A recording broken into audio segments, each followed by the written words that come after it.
Hello नमस्कार दोस्तों आज के इस वीडियो में आप लोगों को बताने वाला हूं 5 ऐसे शेयर जो प्रेजेंट टाइम में 100 से काफ़ी नीचे ट्रेड कर रहे हैं, बट अगले 3 साल में इन शेयर में कुछ बड़ा धमाका होने वाला है। वीडियो को एंड तक जरूर देखना, सारी चीज़ें मैं आपको स्टेप बाय स्टेप बताऊंगा। इन पांचों शेयर का प्रेजेंट रेट क्या है वो भी बताऊंगा, साथ में इनके फंडामेंटल्स हैं वो भी बताऊंगा, और अगला 3 साल इन शेयर का कैसे रहने वाला है, अपसाइड कितना ऊपर जा सकते हैं, अगर गिरेंगे तो कितना नीचे गिर सकते हैं। तो सारी चीज़ें स्टेप बाय स्टेप बताऊंगा, प्लीज़ वीडियो को एंड तक जरूर देखना। बस आप लोगों से एक हम्बल रिक्वेस्ट है कि अगर आप चैनल पे फर्स्ट टाइम आए हैं, चैनल को अभी तक आपने सब्सक्राइब नहीं किया तो फर्स्ट ऑफ ऑल चैनल को सब्सक्राइब कर लें, साथ में नोटिफिकेशन बेल पे क्लिक कर लें ताकि जो भी अपडेट हो वीडियो आप लोगों तक टाइम पहुंचती रहे। तो चलिए वीडियो को स्टार्ट करते हैं। शुरुआत करते हैं अपने 5वें नंबर के स्टॉक से। थोड़ा उल्टा स्टार्ट करते हैं, नंबर 1 से नहीं, नंबर 5 से स्टार्ट करते हैं। तो अपना 5वें नंबर का जो स्टॉक है, शेयर है, वो है आपका IRB इंफ्रास्ट्रक्चर। इसका प्रेजेंट रेट है वो 19 रुपये के आसपास अभी चल रहा है, ट्रेड हो रहा है ये शेयर। कंपनी का जो मेन काम है, मेन बिजनेस है, वो हाईवे बनाना है, टोल कलेक्शन से कमाई करना है।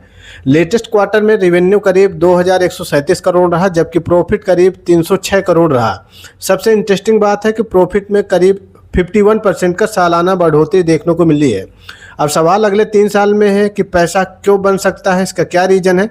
तो अगर भारत में हाईवे और इंफ्रास्ट्रक्चर स्पेंडिंग मजबूत रहती है, ट्रैफिक बढ़ता है और टोल कलेक्शन बढ़ता रहता है, तो IRB की कमाई को फ़ायदा मिल सकता है। नेक्स्ट 3 ईयर में नॉर्मल स्थिति में, बेस केस में देखें तो ये जो शेयर है वो 26 से 34 के आसपास देखने को मिल सकता है, और बहुत अच्छा एग्जीक्यूशन रहा तो बुल केस में ये शेयर आपका 40 से 50 रुपए की रेंज तक जा सकता है नेक्स्ट 3 ईयर में। लेकिन ये तो आपका अप साइड का बता दिया, अब साथ में थोड़ा नेगेटिव साइड का भी देख लो कि अगर ये शेयर टूटा तो कहाँ तक जा सकता है।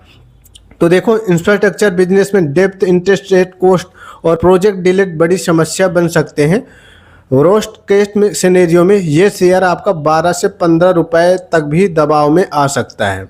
तो अप साइड के साथ साथ, मतलब अच्छे के साथ साथ बुरा भी देखना बहुत ज़रूरी होता है। मार्केट में ऐसे पैसा लगाना थोड़ा रिस्की हो सकता है। तो बुल साइड का मैंने आपको बता दिया है कि बुल साइड में 40-50 रुपए तक आराम से नेक्स्ट 3 ईयर में जा सकता है, और ख़राब स्थिति में ये 12 से 15 रुपए तक भी जा सकता है। ठीक है, तो RBI सस्ता जरूर है, लेकिन 19 रुपये देखकर इसे रिस्क फ्री बिल्कुल मत समझना। ठीक, अब चलते हैं नंबर 4 के स्टॉक पर। अपना जो 4 नंबर का स्टॉक है वो है आइनॉक्स विंड। प्रेजेंट टाइम में ये लगभग 74 के आसपास ट्रेड हो रहा है, और यहाँ कहानी पूरी तरह से जुड़ी है भारत के रिन्यूएबल एनर्जी बूम से। कंपनी के पास लगभग 4.4 गीगावाट का ऑर्डर बुक है, यानी आने वाले 2-3 साल के लिए बिजनेस विजिबिलिटी अच्छी दिखाई देती है। लेकिन यहाँ एक ट्विस्ट भी है, पोटेंशियल बड़ा है लेकिन प्रॉफिट और शेयर प्राइस दोनों में वोलेटिलिटी भी काफ़ी ज़्यादा है।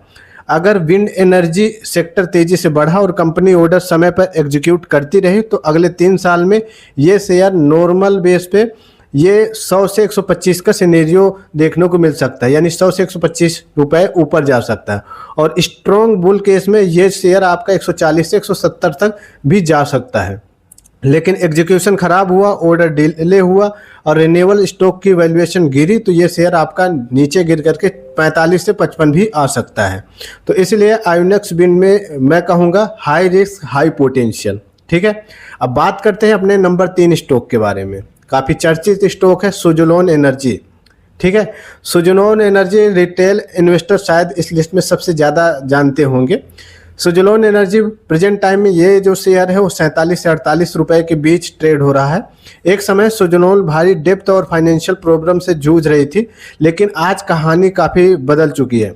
लेटेस्ट क्वार्टर में रेवेन्यू करीब 22%, लगभग 22.5% बढ़ा है। कंपनी के पास करीब 6.1 गीगावाट का बड़ा ऑर्डर मौजूद है, और यही सुज़लोन की सबसे बड़ी ताकत है। भारत आने वाले वर्षों में रिन्यूएबल एनर्जी कैपेसिटी तेजी से बढ़ाना चाहता है। अगर विंड एनर्जी की डिमांड बढ़ती रही और सुज़लोन अपना ऑर्डर बुक अच्छे मार्जिन के साथ एग्जीक्यूट करती रहे तो अगले 3 साल में ये शेयर 65 से 85 का नॉर्मल सिनेरियो इसमें बन सकता है। लगभग 65 से 85 के आसपास जा सकता है, और स्ट्रॉन्ग और बुल केस में ये शेयर आपका 100 से 125 रुपये तक भी ऊपर जा सकता है नेक्स्ट 3 ईयर्स में, यानी मौजूदा स्तर से 2 गुने से ज़्यादा बुल केस में। लेकिन यही वो जगह है जहां इन्वेस्टर्स अक्सर गलती करते हैं। पोटेंशियल बड़ा है तो रिस्क भी बड़ा है। मार्जिन कमजोर हुए, ऑर्डर डिले हुए, वैल्यूएशन डीरेटिंग हुई, शेयर गिर करके 25 से 32 रुपए तक भी आ सकता है। तो इसलिए सुजलोन शेयर को सिर्फ एग्जीक्यूशन नहीं, प्रॉफिटेबिलिटी दोनों देखना होगा आपको। तो इसलिए सुजलोन में सिर्फ सपना मत देखिए, एग्जीक्यूशन और प्रॉफिटेबिलिटी दोनों देखिए, ठीक है। अब बात करते हैं अपने नंबर 2 स्टॉक के बारे में। जो अपना नंबर 2 का स्टॉक है वो है आपका IDFC फर्स्ट बैंक। वर्तमान में प्रेजेंट टाइम ये जो शेयर ट्रेड हो रहा है लगभग 86-87 के आसपास ट्रेड हो रहा है। और यहाँ मुझे सबसे इंटरेस्टिंग चीज़ दिखाई देती है बिजनेस की क्वालिटी और इम्प्रूवमेंट। लेटेस्ट नंबर देखें तो लोन बुक ग्रोथ करीब 20% हुई है, डिपॉजिट ग्रोथ लगभग 16.5% हुआ, प्रॉफिट करीब 1075 करोड़ हुआ है। साथ ही ग्रोस NPA लगभग 1.51% और नेट NPA सिर्फ 0.44 के आसपास है।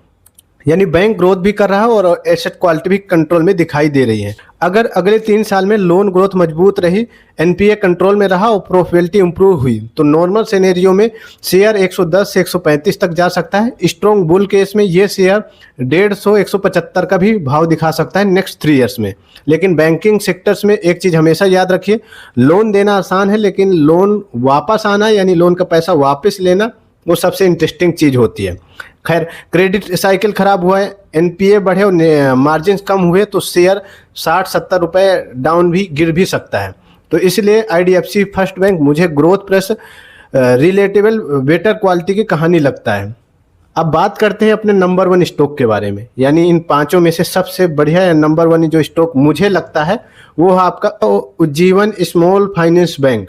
प्रेजेंट टाइम में ये शेयर लगभग 70 रुपए के आसपास ट्रेड कर रहा है। अब इनके नंबर ध्यान से सुनिए, लोन ग्रोथ करीब 29%, डिपॉजिट ग्रोथ करीब 25% और लेटेस्ट प्रॉफिट लगभग 317 करोड़ है और प्रॉफिट ग्रोथ करीब 207% है। इतना ही नहीं, ग्रोस NPA लगभग 2.17% और नेट NPA सिर्फ 0.3%। और मुझे इसकी कहानी में एक और चीज़ पसंद आती है, बैंक धीरे धीरे सिक्योर लेंडिंग बढ़ा रहा है। अगर यही ग्रोथ जारी रहता है, एसेट क्वालिटी कंट्रोल में रहती है और सिक्योर लोन का हिस्सा बढ़ता है तो अगले 3 साल में नॉर्मल सिनेरियो में ये शेयर 95 से 120 के आसपास जा सकता है और स्ट्रॉन्ग बुल केस में ये शेयर आपका 135 से 160 तक भी जा सकता है। लेकिन यहाँ भी रिस्क भी है।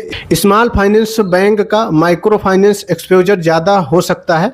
अगर रूरल इकोनॉमी में स्ट्रेस आया और वैरो की रीपेमेंट खराब हुई तो NPA तेजी से बढ़ सकता है। ऐसी स्थिति में ये शेयर आपका 45 से 52 तक भी जा सकता है डाउन साइड।